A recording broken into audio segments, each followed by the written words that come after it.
या महाराष्ट्राच्या धर्तीवरती second hand एसीचं उद्घाटन पहिल्यांदा होत आहे।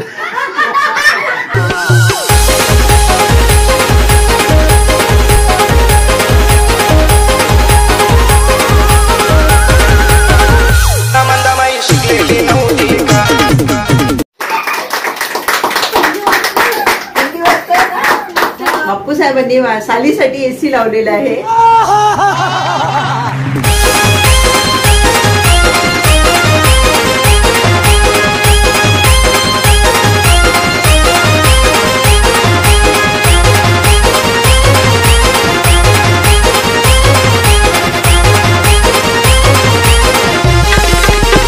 त्यामुळे माझं सगळ्यांना आता आव्हान आहे की सागर परिवारातल्या सर्व सदस्यांनी येऊन ठाकूर कुटुंबियांच्या घरी येऊन झोपावं आणि आराम करावा।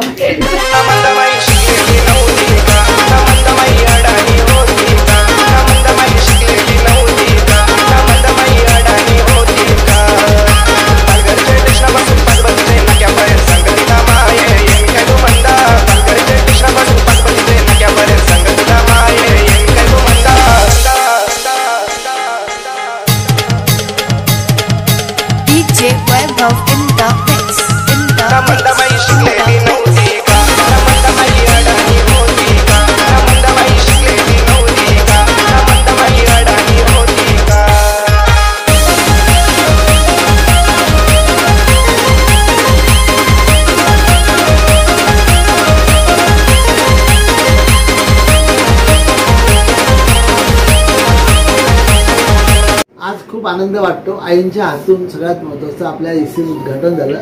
आपला एसी 2017 पासून कोपऱ्यात पडलेला होता।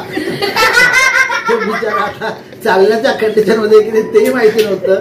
शेवटी त्याला बाहेर काढला, त्याला व्यवस्थित चालला, तो त्याला कुठलाही खर्च आला नाही, हे सगळ्यात महत्त्वाचं। आणि एसी सुरू झाला आणि त्यासाठी तुझ्या काकूने एवढे त्रास सहन केला बिचारीने की ते सगळं तोंडावरती ऊन उभारलं, काय काय प्रॉब्लेम झाले।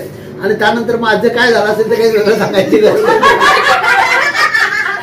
त्यामुळे एसी किंवा कूलर दोन्हीपैकी करायचं होतं। त्यातला मला हा सोपा मार्ग वाटला म्हणून आपण एसी आणला आणि एसी सुरू पण केला आणि एसी चांगल्या पद्धतीने सुरू झालेला आहे, याचा खूप आनंद वाटतो। या महाराष्ट्राच्या धर्तीवरती सेकंड हँड एसीचं उद्घाटन पहिल्यांदा होत आहे।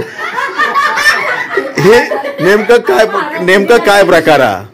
मुळात सगळ्यात महत्वाचं, जेव्हा आपण खऱ्या अर्थाने एसी नवा घेतला त्यावेळी त्याचं उद्घाटनच केलं नव्हतं, डायरेक्ट लावला होता। त्यामुळे त्याचं उद्घाटन त्याच वेळी बाकी होतं। त्याचं नशीब आज उघडलं, नशीब करून आज उघडलं त्याचं। आज खऱ्या अर्थाने त्याचं उद्घाटन 1 मेच्या दिवशी 1 मे महाराष्ट्र दिन सुरू झाला, तो याचा जास्त आनंद आहे। सेकंड हँड एसीचं आज छानपैकी उद्घाटन झालेलं आहे। बापू साहेबांनी सालीसाठी एसी लावलेला आहे। मुंबईलाही तापमान भरपूर आहे, तसंच इथे भुसावळला पण आहे। मी इथे बापूंकडे आली आहे सागर अपार्टमेंट मध्ये आणि सेकंड हँड एसी लावल्यामुळे जास्त आज तापमान थंड झालेलं आहे। आता मी आमच्या सागर अपार्टमेंट मध्ये ठाकूर कुटुंबियांच्या घरी सगळे जमलेले आहोत, परिवारातील सदस्य। आणि इथे आम्ही सगळ्यांनी एकत्र येऊन एक सेकंड हँड एसीचं इथे उद्घाटन केलेलं आहे। आश्चर्याची गोष्ट म्हणजे ही आहे की आज महाराष्ट्र दिन आहे आणि आज महाराष्ट्र दिनाच्या पार्श्वभूमीवरती बऱ्याच वर्षांपासून बंद असलेल्या एसीचं आम्ही इथे उद्घाटन केलंय आणि सगळेजण इथे जमलेलो आहोत आणि छान एसीच्या गारव्याचा आनंद घेतोय। आणि आमच्या सागर परिवारामध्ये, सागर सोसायटीमध्ये फक्त ठाकूर कुटुंबियांच्याच घरी एसी आहे। त्यामुळे माझं सगळ्यांना आता आव्हान आहे की सागर परिवारातल्या सर्व सदस्यांनी येऊन ठाकूर कुटुंबियांच्या घरी येऊन झोपावं आणि आराम करावा।